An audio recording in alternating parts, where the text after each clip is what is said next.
চাঞ্চল্যকর তথ্য এই মুহূর্তে তদন্তকারী আধিকারিকরা পেয়েছেন, তা হলো শুধুমাত্র যে আমাদের দেশ তা নয়, দেশ ছাড়াও বিদেশের মাটিতেও এই সিম কার্ড পাচার হয়েছে। তার মধ্যে উল্লেখযোগ্যভাবে থাইল্যান্ড এবং কম্বোডিয়ায় একের পর এক সিম যেটা জালিয়াতি করে প্রতারকরা ফিঙ্গারপ্রিন্ট ক্লোন করে বাইরের দেশে পাঠিয়েছেন। জেলা থেকে শহর জাল সিম কার্ড চক্রের রবরামা, পর্দা ফাঁস করতে অ্যাকশন শুরু পুলিশের। তদন্তে উঠে এসেছে ভুয়ো সিম কার্ড শুধু দেশেই নয়, সরবরাহ করা হয়েছে বিদেশেও। পাচার হয়েছে থাইল্যান্ড ও কম্বোডিয়ায়। তবে কত সংখ্যক সিম কার্ড বিদেশে গিয়েছে, জাল সিম কার্ড ব্যবহার করে কী ধরনের প্রতারণার ফাঁদ পাতা হয়েছে, থাইল্যান্ড ও কম্বোডিয়া ছাড়া আরও কোনো দেশে সিম কার্ড সরবরাহ করা হয়েছে কিনা তাও খতিয়ে দেখা হচ্ছে। উল্লেখ্য, দিন কয়েক আগেই তপসিয়া ও বেলেঘাটা থানা সংলগ্ন একাধিক এলাকায় তল্লাশি চালিয়ে 8 জনকে গ্রেফতার করে পুলিশ।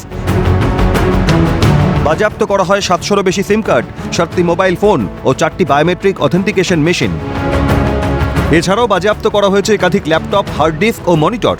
কলকাতা পুলিশের তদন্তকারী আধিকারিকরা জানতে পেরেছেন, বায়োমেট্রিক অথেন্টিকেশন মেশিনে আঙুলের ছাপ দেওয়ার জায়গায় আঠার মতো পদার্থ লাগানো হতো। সেখান থেকেই সাধারণ মানুষের আঙুলের ছাপ নকল করে চলত প্রতারণা। ইতিমধ্যেই মোট 8 জনকে গ্রেপ্তার করা হয়েছে, কিন্তু কলকাতা পুলিশের শীর্ষ কর্তারা মনে করছেন যে শুধুমাত্র তো 8 জন নয়, তার কারণ কলকাতার একটা ছোট্ট জায়গা বেলেঘাটা, তপসিয়া, প্রগতি ময়দান, এই কটা জায়গার মধ্যে বসে বিদেশের মাটিতে থাইল্যান্ড, কম্বোডিয়ায় সিম পাচার করে দেওয়া কারোর 8 জনের পক্ষে সম্ভব নয়।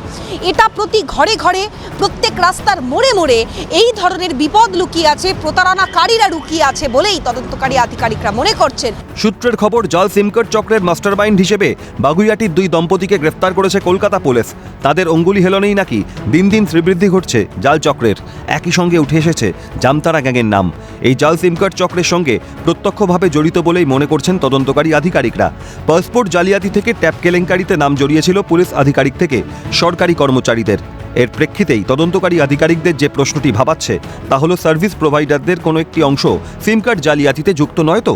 তবে কি সর্ষের মধ্যেই ভূত? ইতিমধ্যেই বেশ কয়েকটি বেসরকারি সংস্থাকে চিহ্নিত করেছেন কলকাতা পুলিশের গোয়েন্দারা।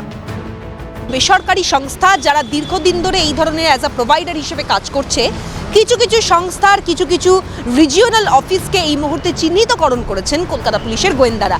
এবং সেখানে যে সমস্ত কর্মীরা কাজ করেন, এবার তারা সার্ভিস প্রোভাইডার হিসেবে কোথায় কোথায় সিম তারা প্রোভাইড করেন, কিভাবে মার্কেটিং ডিপার্টমেন্ট বা এই রিজিওনাল হেড অফিসগুলো চলে থাকে, এই বিষয়গুলো দেখবার বা বোঝবার চেষ্টা করছেন তদন্তকারী আধিকারিকরা। ধৃত 8 জনকে নিজেদের হেফাজতে নিয়ে জেরা করে এই চক্রের সঙ্গে আরও কারা কারা জড়িত, এই জাল কতদূর বিস্তৃত তা জানার চেষ্টা করছে পুলিশ।